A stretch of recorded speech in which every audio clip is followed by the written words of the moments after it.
women here, happy International Women's Day.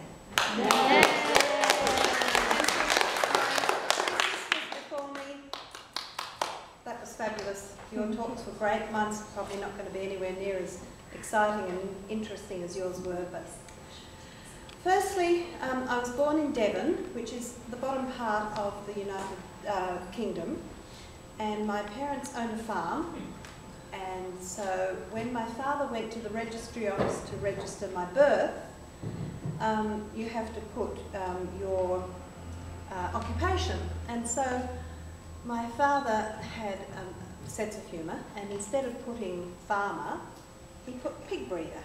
And I have to have that with me, that birth certificate, for the rest of my life. So that was my start.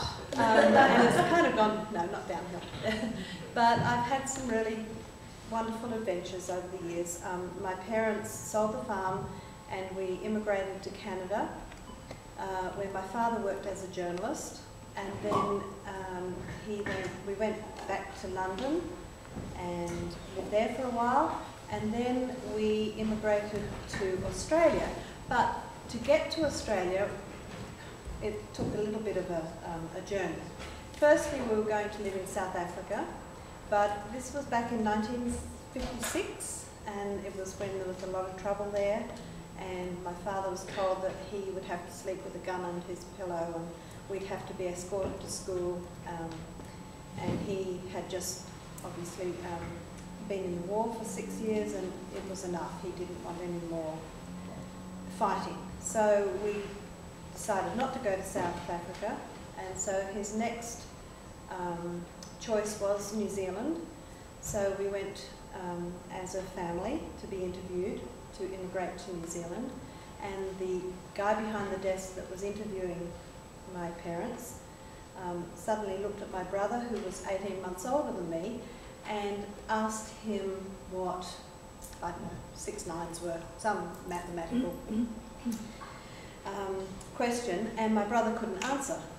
And the guy said to my parents, "Oh, I don't think he'd be of very much benefit to our country."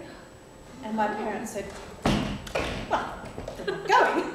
So they left the office immediately. And then we applied to Australia, and he was offered a job in Canberra, which is the capital of Australia, as a journalist on the local paper, the Canberra Times, and so we immigrated to Australia. Now, there's a little PS to that story. My brother ended up becoming a scientist and an author, and has done very well. He's also received the Order of the British Empire, or Nobel Peace Prize. Order of Australia. Order of Australia. So anyway, he did very well. So New Zealand.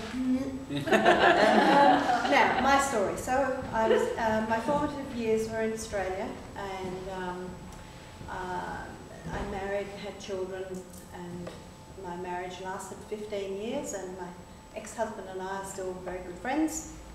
But he's there and I'm here, and that's the good part. So I was on my own for 22 years after my marriage dissolved, and I raised my children and educated them and saw them marry and settle down, and then I was on my own. And so I thought, I started travelling. I did quite a lot of travelling. I was very fortunate to be able to travel around the world for a year on my own, just going wherever I wanted to go.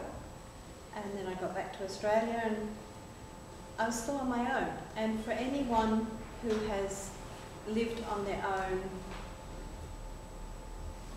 but really wanted to be with someone, quite happy in your life on your own, you've got a nice lounge and a nice television and a nice car, and you've got all the creature comforts, but you haven't got that someone special. Well, I was in that situation. So I was coming to America for a vacation, and I decided I would go online and see if there were any gentlemen that I could hook up with for a meal or something. I was in California. So I went online, and you have have to put your profile up before you can look at other people's profiles. So I put my profile up on this particular dating site and pressed enter, and that allowed me to then look for men. So I did. But while I was looking, other men can see my profile, and I got this little ding or buzz or kiss or whatever it was on the screen, and so I clicked on it. And this guy said, "I've just read your profile, where's your photo?" And when you go on these sites, you submit a photo, but it takes 24 hours for it to be accepted in case it's not very nice.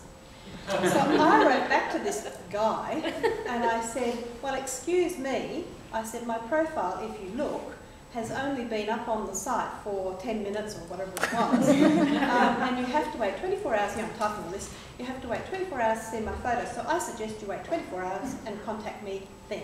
I dismissed that one, and I'm still thinking about these guys. And, so anyway, that was that evening, and I went to bed. Next morning, or 24 hours later,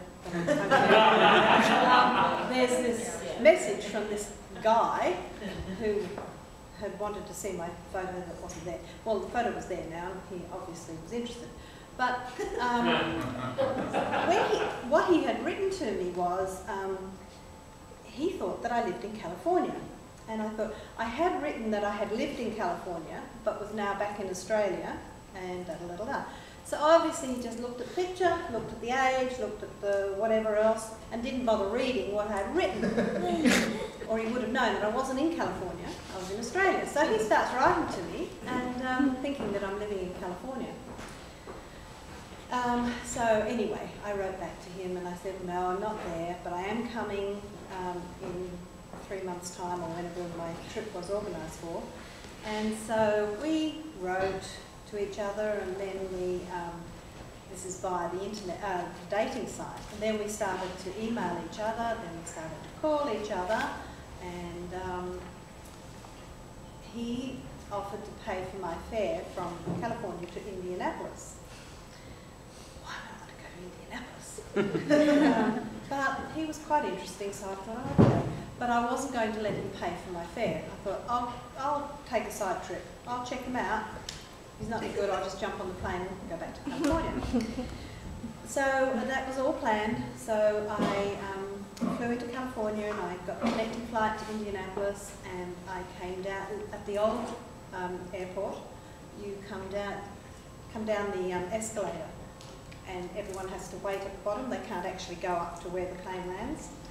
Well, the plane was late, and there was snow, it was January, and I was busted to go to the toilet. And there were no bathrooms on the way. I had to wait till I got down the elevator. So I'm coming down the elevator to meet this man, busting.